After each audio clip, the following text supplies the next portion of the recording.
Oke, bismillahirrahmanirrahim. Alhamdulillah. Sekarang kita akan membahas tentang sejarah bahasa Arab.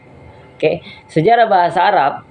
Kita tahu bahwasanya bahasa Arab ini adalah salah satu bahasa di antara bahasa-bahasa lainnya, baik bahasa Indonesia, bahasa Melayu, bahasa Inggris, bahasa Prancis, bahasa Jerman, dan lain sebagainya. Oke, sekarang kita akan membahas tentang asal-usulnya. Asal-usul bahasa Arab mula-mula muncul sebagai bagian dari kelompok bahasa Semit dan berkembang menjadi bahasa yang kaya dengan sejarah literatur. Nah, ini bahasanya dimulai ketika zamannya bangsa Semit dulu. Mungkin pada zamannya Nabi Nuh alaihissalam. Dan itu semua termasuk bahasa-bahasa yang berkembang sehingga banyak literaturnya. Dari Nabi Adam, kemudian Nabi Idris, kemudian Nabi Nuh, kemudian bangsa-bangsa lainnya itu. Kemudian bagaimana sih tentang perkembangannya? Perkembangan bahasa Arab klasik yang dikenal sebagai bahasa Al-Quran telah mengalami variasi dan perkembangan dari dialek hingga bahasa baku modern.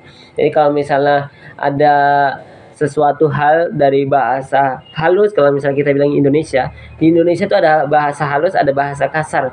Ibarat kata kalau misalnya di Mesir itu ada namanya Amiyah.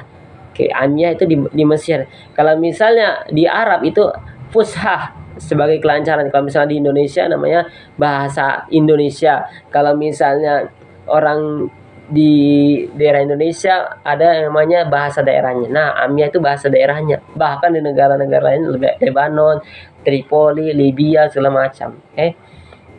Itu untuk perkembangan bahasanya. Bahasa Arab klasik yaitu bahasa Al-Quran, sehingga mengalami variasi dan perkembangan dari dialek daerah hingga bahasa baku. Kemudian dialek dan variasi. Nah, ini sangat penting nih. Bahasa Arab memiliki banyak dialek regional, satu sama lain beragam dalam lebih dari sekadar pengucapan, tetapi juga dalam kosakata dan penggunaan yang dipengaruhi oleh budaya lokal. Karena ini salah satu hal yang penting di mana sejarah bahasa Arab ini bisa kita ketahui dan bisa kita pelajari nantinya. Oke, sekarang bagaimana sih tentang alfabet Arab? Nah, alfabet Arab ini terdiri dari beberapa alfabet. Kalau misalnya di Indonesia ada namanya dari A sampai Z. Kemudian kalau misalnya bahasa Mandarin ada lagi sendiri. Kemudian ada bahasa Jerman ada sendiri. Nah, ini alfabet Arab. Alfabet Arab terdapat di dalamnya huruf Arab. Alfabet terdiri dari 28 huruf, di mana setiap huruf dapat memiliki bentuk yang berbeda tergantung pada posisinya dalam kata. Nah, entah itu A, ba, ta, sampai ya nantinya. Itu ada perbedaannya sendiri. Wah. Kemudian pengucapannya. Mempelajari cara pengucapan huruf Arab sangat penting untuk perkembangan keterampilan berbahasa karena beberapa suara tidak ada dalam bahasa lain sehingga membutuhkan latihan khusus. Nah, ini contohnya sepertinya do, kemudian huruf so, kemudian huruf sa, nah itu dan lain sebagainya. Saufa itu ada lainnya. Dan ini termasuk hal kalau misalnya orang tidak lancar, maka dia perlu membutuhkan latihan khususnya. Itu akan tampil di mumarosa nantinya.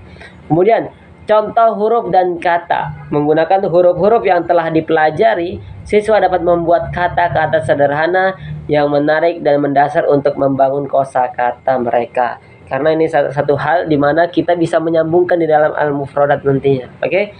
Alhamdulillah, sekarang tadi kita sudah membahas tentang sejarah bahasa Arab dan juga alfabet Arab.